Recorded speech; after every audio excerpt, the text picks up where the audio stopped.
Haskell here. And Mama, welcome to our podcast. Today we're covering another Stan Lee animated superhero project titled Stan Lee's Mighty Seven. This movie stars Stan Lee in his first major role in a superhero movie which is based on the comic of the same name. 7 aliens accidentally crash land in the middle of the desert with only Stan Lee to help them hide from the government. Plus he needs a new story idea and tries to get them into a comic book contract. And we were watching that first and be like, you're Stan Lee, you don't run out of ideas. But the way he had himself in here, he was Stan Lee Everyman who was trying to, get his first big break. Mm-hmm. And we loved how he changed his appearance. He had more hair. He had a stylish car. Yes. He was taller. And he wasn't bent over or anything. It's like it's your dream, Stan. In the part which we tried to find online and we can't find, where he talks about the characters, including himself, he takes his hand and smooths back his hair as he's driving his super cool car. Oh, you gotta love Stan Lee. And we actually tried to see it back in July of 2018. But we ended up being, kind of busy on that day, so I only watched maybe the first 10 minutes. But then later on, we finally, found the movie again. So, okay, we can finally watch the whole thing through. And we found it actually wasn't bad. Right. Now, the sad story for this particular series is that it was meant to be 3 parts and a comic book. Yeah, a TV series, too. A TV series. And it was originally aired on the Hub. But the Hub got bought out by Discovery Channel. Is that correct? Yeah. They got replaced by Discovery Family, which airs My Little Pony and other shows. Right, and they didn't air this series. So we actually, full disclosure, we found this at a Dollar General for $1. Right. And with Stan Lee on it, we automatically just bought it. We didn't care what it was about. We just said Stan Lee and bought it. Right. Cheerily.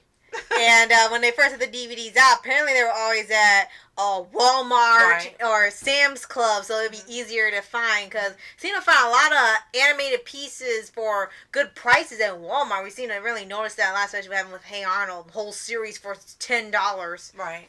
So first thing is the cover art does not match the art in the animated series. No, so I guess they had a different idea of what they were supposed to look like, and then it was changed when they got to the show, and they just never changed the cover artwork. Even in the comic books, they look different. Right. And in this one, he makes it a full point to tell you that he means for this to be fun. It's a superhero movie, but it's meant to be more fun with more jokes and barbs and so forth than the regular superhero movies that he's done. Right, because everyone's pretty much like a serious character, but the way that everything's being portrayed is supposed to be ha ha ha. So, and a lot of these are dead serious characters. I mean, besides, Stan Lee is just himself, so... Sort of himself, because he's got wisecracks, and he's got lines everywhere, and he talks more in this movie than you ever hear him talk in any movie, which was really terrific. Right. Now, let's quickly go over the cast. Okay. While Lois Small, it's all stars. Yes. They have Armie Hammer as Strong Arm, who has super strength. Christian Slater as Laser Lord, who could make balls of laser energy, and sometimes he's still like Dale Gribble. I don't know why. And Mayim Bialik is Lady Lightning, who possesses super speed. Terry Hatcher, who you remember definitely as being Lois Lane, as Silver Skylark, a superhero who flies, and she reminds you a lot of Storm. Right. She's got these big, beautiful wings, white hair, and when you see her, the first thing you really do think about is Storm. Right. Then you got the Fantastic Flea from Red Hot Chili Peppers as Roller Man, and he turns himself into a big ball and launches at high speed, and that reminds you of Cannonbolt from Ben 10. Right, because it works the same way. Then have Darren Criss as Micro, who shrinks in size, usually when he's scared. And he reminds you a lot of Ben 10. Yeah, even the design looks like him, yeah. And then Sean Astin was Kid Kennergy, who looked like Aang, and who said he had telekinesis. And both he and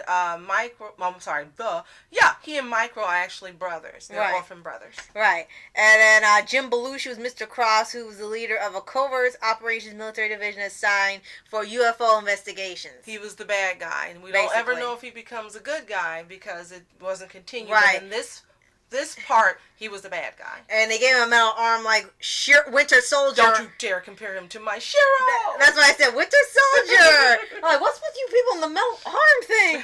And then finally got Michael Ironside as Xanar, and it's the leader of warring aliens from the planet Tagon, who will save other planets and raid their natural resources, and they're a bunch of lizard men.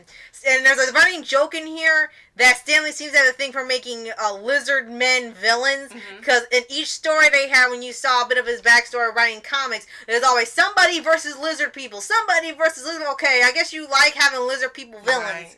Right. So this originally was released in February of 2014. Right. So. Right, and so when you think about it, it's not really that long ago. The way it kind of looks, you're thinking it's like 2000s, but no, it's almost pretty recent considering the, what was in it, the animation style. It kind of make it look like a graphic novel come to life. That was like the style they were going for. An all-star cast, which, usually they think, sells a movie, which can work sometimes, especially when you cast them just right. And perhaps, like I said, the design looks different from the movie, so maybe you should have probably redid the cover so that way it sort of matches the show, because it looks obviously different. Right. And each of the characters are supposedly different from each other. Some of them are kind of deadpan serious, and some of them can be a little lighthearted. None of them are idiots. They can sometimes do idiot things, but none of them were the token idiot or the big, strong, dumb guy or anything like that. Even the large one that looked like Cannonball, Roller Man, even he had a backstory that you could take seriously, and it wasn't treated as, all he does is eat. He ate like one time in the whole movie, which so was refreshing. Right, so you're not constantly thinking of the food and stuff and the joke. Right. So it turned out to be interesting and fun. Stanley is absolutely right. It is meant to be more fun, and you hear a lot of these jokes, and his deadpan cracks and his comments are funny because he's Stan Lee. He's like this superhero, comic book superhero come to life. And you hear him talking like he's a nobody who's trying to make it, and you can't help laughing because you know better. And I think that's what he intended, for you to know, you be in on the joke as you watch this. Like, don't take it being who I am. Right. It's like, don't take it so seriously. Like, wait, why would you write yourself as that? Like, well, that's the joke. Right. And for the aliens, it's they don't know anything about him or the Earthings. The little joke of aliens knowing that Earth is like primitive compared to every species in the galaxy. Stan Lee was like an everyman to them. It's like, this random person. And they would keep calling him ancient alien. Like, they sure did. I was with the ancient alien. Like, I'm not that ancient. Or the old guy. Right. And then they also had this part where, well, actually several parts of the movie where the government immediately tries to capture the aliens, and Stan helps them out.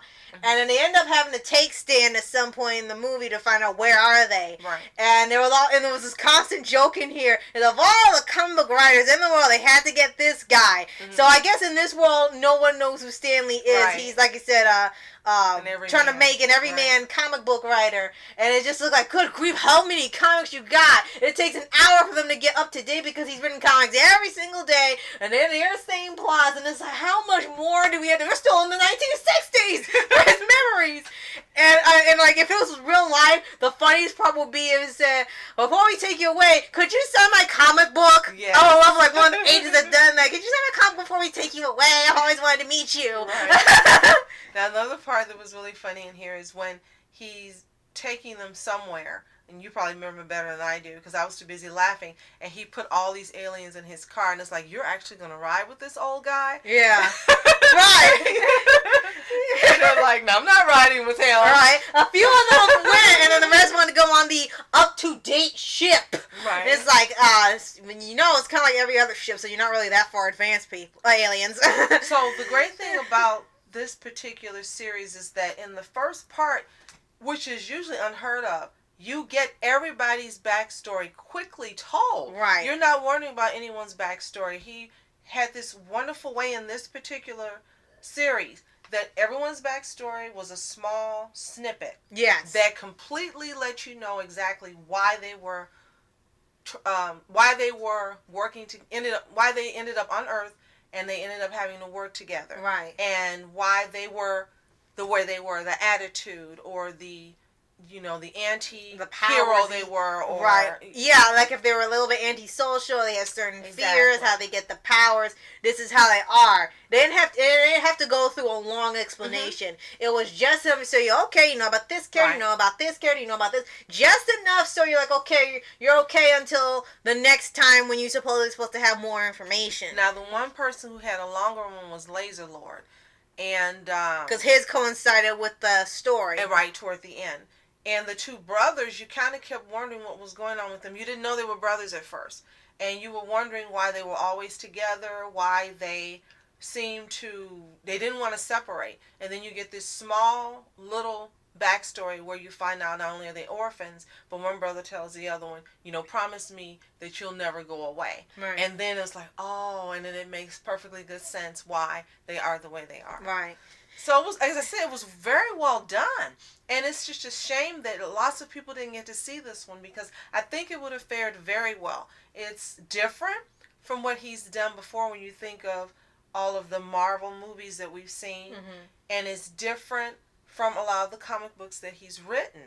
And these, having a story with all aliens coming to Earth. Right. And then one person helping them, and getting a comic book deal based on him making stories about them as they go through this movie. He's constantly writing. He's like, oh, they're going to love this idea. And he's writing on his phone and sending it to his editor. And he's like, oh, this sounds great. Yeah, finally you came up with something good. Yeah, now we'll give you a deal. And you're laughing because you're like, this is Stan Lee.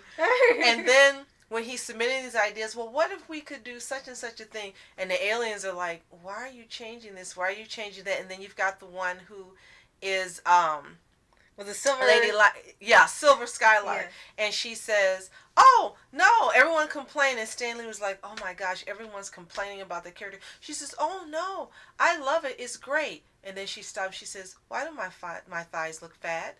And he's like, oh. It's like, boy, what are you talking about? They look fine to me.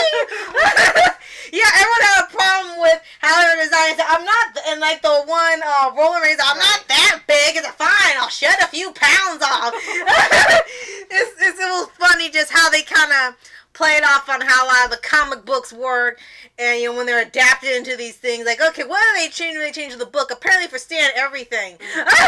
It was tongue-in-cheek, and it worked really well. And one great thing about this 7 superheroes, you could say, is that every single character is strong. Every single one is strong and confident and knows exactly what they're doing. And they have, you can tell, this thirst for adventure. At first, they're kind of like, we're going to be stuck on this dirt planet for this while. Okay, our goal is to get back to where they live. Right. That's the main goal. But then they realize after their ship is destroyed, that's not going to happen for a while. Right. So, just in case you want to see this, we won't spoil it we won't have any spoilers. Yeah. Because it's really a good watch, and how it ends is going to be a cliffhanger forever, unfortunately. Right. But we still don't want to spoil that for Right. you. And they have the DVD, of course, for sale. It's probably really, really easy to get. Plus, they have it like broken up into so-called episodes on YouTube itself. We don't know if you have to pay for them or not, but you can check it out if you want to see it and see, episode or part by part, or you just want to buy the DVD, which would be a little easier because you get to see it all in one go. Exactly. And this is a great way to watch some more Stan Lee and just appreciate the man that he was, the genius that he was, and again, how he saw himself, despite all this genius he was given from God, as an everyman. And he wanted to portray himself as one in his work. So this is a gift he's left to us. Right. And don't worry about the price tag. If it's $1 wherever you find it, buy it, enjoy it. And if you have seen it, let us know in the comments below what did you think about it. If you originally saw when it aired on the Hub, and if you did, what character was your favorite? Right. So we look forward to hearing what you have to say, and if you're interested in watching this show / movie, thank you so much for watching. And we're going to leave you with a montage from, well, not a montage, but actually just a statement from Stan saying what he hoped you would get from the series. Right. So you hear directly from him what he really intended it to be. Thank you, Stan Lee. We love you always. And I'm Masco Entertainment. And I'm Mom Entertainment. Have a fantastic day. Peace. Excelsior! I'm hoping that it will entertain people. I'm hoping that the stories will be exciting enough for the fans of superhero stories. I hope they'll be clever enough and humorous enough for people who kind of like to laugh a little bit when they read these stories. And reporters sitting flashing lights, trying to walk around, man, who the hell are you? What you wanna do? Well, man, it's on you. Man, it's on you. With her in my dreams, she was my queen. A castle in the mountaintops, rivers and streams. Plucking sunlight from the sky in my pocket, give it to you later on.